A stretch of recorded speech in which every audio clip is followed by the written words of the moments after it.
बहू के बिन बुलाए मेहमान। वेदिका और नीरज की शादी 1 महीने पहले बड़े ही धूमधाम से की गई। दोनों परिवार वाले बहुत खुश थे। शादी के बाद नीरज और वेदिका अपने हनीमून के लिए बाहर घूमने भी गए थे। वहां से लौटने के बाद वेदिका अब अपने ससुराल की जिम्मेदारी उठाना सीख रही थी। वेदिका, तुम तो जल्दी ही सब कुछ सीख रही हो। अच्छा है, अब सब कुछ तुम ही संभाल लेना आगे। जी माँ जी मेरे चाचा चाची का फ़ोन आया था। वो मुझसे मिलने आ रहे हैं आज हमारे घर। हाँ हाँ, क्यों नहीं, तुम्हारे मायके वाले हैं, तुमसे मिलने के लिए कभी भी आ सकते हैं। उनकी अच्छे से खातिरदारी करना, ठीक है? जी ठीक है माँ जी। वेदिका अपने चाचा चाची के लिए काफ़ी तैयारियां करती हैं। नीरज से नाश्ता भी मंगवाती है और मिठाइयाँ भी, और अपने चाचा चाची को देने के लिए गिफ्ट्स भी मंगवाती है। शाम को उसके चाचा चाची आते हैं। क्या करे, वेदिका हम सबकी लाडली है और हमारा परिवार भी काफ़ी बड़ा है समधन जी। हर कोई वेदिका को याद करता है। हाँ भाई साहब, कोई बात नहीं, ये भी आप सबका ही तो घर है। वेदिका की याद आए तो आप कभी भी आ सकते हैं। तू बड़ी भाग्यशाली है वेदिका, जो तुझे इतनी अच्छी सास मिली है। अरे आप ये लीजिए ना मिठाई, ये यहाँ के मशहूर हलवाई की मिठाई है।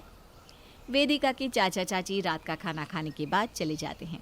पूरा दिन मेहमानों की सेवा करने के बाद सब लोग बहुत थक गए थे और जल्दी सो गए। अभी सुबह के 7 ही बजे थे कि कोई दरवाजे के बाहर जोर जोर से घंटी बजाने लगा। अरे कौन है इतनी सुबह सुबह? आ रही हूँ, दरवाजा तोड़ दोगे क्या अब? नमस्ते बहन जी, हम वेदिका के फूफा जी हैं और ये उसकी बुआ जी। आइए आइए आइए, आप इतनी सुबह सुबह यहाँ कैसे भाई साहब? अरे हम ना गांव से सीधा यहीं आए हैं। हमारी सुबह की ट्रेन थी तो बस सामान लेके यहीं आ गए सीधा। अच्छा, आइए आइए, मैं वेदिका को बुलाती हूँ। अरे वेदिका बिटिया को रहने दीजिए, थोड़ी देर सोने दीजिए बिटिया को। हम कहाँ जाने वाले हैं, इधर ही है, 4-5 दिन आराम से मिल लेंगे। 4-5 दिन कम है ना? हमने भी इनसे यही कहा कि वेदिका के घर चल ही रहे हैं तो कम से कम 8 दिन तो रुकते हैं। पर ये हमारी बात मानते कहाँ हैं? क्या आप भी भाई साहब? अरे ये सब बात छोड़िए, अब बढ़िया सी अदरक वाली चाय और आलू के पराठे खिला दीजिए। ट्रेन में कुछ ढंग का खाना नहीं मिला, क्या सावित्री? हाँ सही कह रहे हैं। हाँ, क्यों नहीं, आइए आइए। वेदिका के फूफा जी और बुआ जी 5 दिन के लिए वेदिका के ससुराल में ही रुक गए, जिसकी वजह से कावेरी और उसके पति को उन्हें अपना कमरा देना पड़ा और उन्हें बाहर सोना पड़ा। ऊपर से उनकी खातिरदारी में रोज़ कोई ना कोई मिठाई और बाहर के पकवान भी लाने पड़ते। माँ, कब जाएंगे ये लोग यहाँ से? मेरी आधी सैलरी तो इनके चाय नाश्ते में ही चली गई है। ऐसा नहीं कहते नीरज, ये वेदिका के मायके वाले हैं, बस आज चले जाएंगे, फिर हम आज़ाद। अब ऐसे मुंह लटका के मत जा, हंस के जा अंदर बेटा, शाबाश। हमें पता है बहन जी, आपको बहुत बुरा लग रहा है कि हम इतनी जल्दी यहाँ से जा रहे हैं, पर क्या करें, काम आ गया है ज़रूरी। कोई बात नहीं भाई साहब, अब काम भी तो ज़रूरी है ना। आप जाइए, आप आराम से जाइए। हाँ, अरे आप उदास मत होइए बहन जी, हम अगले महीने फिर से आ जाएंगे और तब ना हम कम से कम 15 दिन रुकेंगे, ठीक है ना? अब तो खुश हो जाइए आप। 15 दिन? हे भगवान, मैं तो सोच रही हूँ ये फिर से यहाँ आए ही ना, और ये 15 दिन रुकने की बात कर रहे हैं। क्यों नहीं, आप ही का तो घर है। वेदिका के फूफा जी और बुआ जी के जाते ही सब ने राहत की सांस ली और कुछ दिन फिर ऐसे ही बीत गए। अभी सबकी थकावट उतरी ही थी कि वेदिका की चचेरी बहन का फ़ोन आ गया कि वो कनाडा से आ रहे हैं उसके घर उससे मिलने। माँ जी, मुझे आपसे कुछ कहना था। वेदिका प्लीज़ ये मत कहना कि फिर से कोई मेहमान आ रहा है। वो मेरी चचेरी बहन आ रही है कनाडा से, उसका फ़ोन आया था। वो और उसके पति रात को आ रहे हैं यहाँ। हे भगवान, फिर अपना कमरा छोड़ना पड़ेगा। ठीक है, तू तैयारी कर ले उनके आने की। ठीक है माँ जी। माँ, आपने कुछ कहा क्यों नहीं? ये रोज़ रोज़ मेहमानों से मैं तो परेशान हो गया हूँ। अब बहू को क्या कहें, उसकी गलती थोड़ी ना है उसमें। चल कोई नहीं, तेरी साली है, अब खातिरदारी तो करनी पड़ेगी। वेदिका और उसकी सास मेहमानों के आने की तैयारी करने लगे। रात को रिया और उसका पति वेदिका के घर आते हैं। ओ वेदिका, बहुत टाइम हो गया तुझसे मिले। कैसी हो तुम? मैं बिल्कुल ठीक हूँ दीदी, आप कैसे हैं? हमने सोचा तुम्हारी शादी में तो हम आ नहीं पाए, तो क्यों ना अभी कुछ दिन तुम्हारे घर रुक के तुम्हारे साथ वक्त बिताया जाए। और नीरज, तुम हमें शहर भी घुमा लाना, ठीक है ना? हाँ हाँ क्यों नहीं। अब मुसीबत गले पड़ी गई है तो भागने से क्या फ़ायदा। कुछ कहा क्या?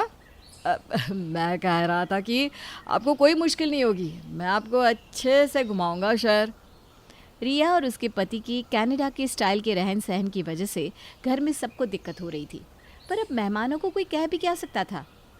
अरे बहू, आज भी ये घास फूस बनाया है, 2 दिन से ये खाना खा खा कर मेरा पेट दुख रहा है। माँ जी, रिया और उसके पति को ऐसा ही खाना खाने की आदत है, इसीलिए बनाना पड़ता है। एक तो ये खाना, ऊपर से ये लोग जो हल्लाहू संगीत बजाते हैं, आय हाय मेरा सर घूमने लगता है। हाँ माँ जी, इसे ना पॉप सॉन्ग्स कहते हैं। बस आज की बात है, रात को ये लोग जा रहे हैं वापस। चल अच्छा है, बना बना ये घास फूस तो खा लेंगे और क्या। रिया और उसका पति रात की फ्लाइट से चले जाते हैं। मुझे तो आज तो आलू के पराठे बना के दे, मैं नहीं खा सकती ये घास फूस अब। और हाँ, मैं भी आज चैन की नींद सोना चाहता हूँ। शहर घुमाने के चक्कर में कितना थक गया हूँ मैं। हाँ हाँ, मैं भी आप दोनों के लिए पराठे बना देती हूँ। और बजती है दरवाजे की घंटी। अब इस वक्त कौन आ गया? मैं देखती हूँ माँ जी। तू जाके पराठे बना ले बहू, मैं देखती हूँ। ठीक है माँ जी। कावेरी जैसे ही दरवाज़ा खोलती है तो वहाँ होते हैं वेदिका के मामा मामी। हे भगवान! क्या हुआ बहन जी, अब भगवान को क्यों याद कर रही है? अरे वो भगवान का शुक्रिया अदा करना था कि आप लोगों को हमारे घर भेजा है। देखा देखा, मैंने कहा था ना कि बिटिया के ससुराल वाले बहुत अच्छे हैं, बहुत खुश हो जाएंगे हमें देखकर। हाँ हाँ, आइए आइए। वेदिका के मामा मामी चाय पानी लेते हैं, नाश्ता करते हैं और जैसे ही जाने वाले होते हैं कि कावेरी वेदिका से कहती है, अरे वेदिका बहू, शगुन नहीं लिया तुमने अपने मामा मामी से? शगुन कैसा माँ जी? भाई साहब, हमारे परिवार में ना रिवाज है कि बहू के मायके से जो भी मेहमान आते हैं उन्हें बेटी को 1100 का शगुन देना होता है। 1100 शगुन? हाँ, इसलिए वेदिका, चलो ले लो अपने मामा मामी से शगुन, चलो चलो। हाँ हाँ, ये लो वेदिका। और हाँ भाई साहब, ये बात ना आप सबको बता दीजिएगा कि अब बहू के मायके से जो भी आएगा उन्हें शगुन तो देना ही पड़ेगा, क्या करें, रिवाज है ना। हाँ हाँ, हम सबको इत्तला कर देंगे बहन जी। ठीक है भाई साहब, फिर ज़रूर आइएगा। कावेरी के शगुन की बात वेदिका के मायके में आग की तरह फैल गई और अब वेदिका अगर उन्हें खुद भी घर पे बुलाती थी तो कोई आने को तैयार ही नहीं होता था। आप भी आजमाना चाहेंगे अपने बहू के मायके वालों के साथ कुछ ऐसा ही? कमेंट में बताइएगा।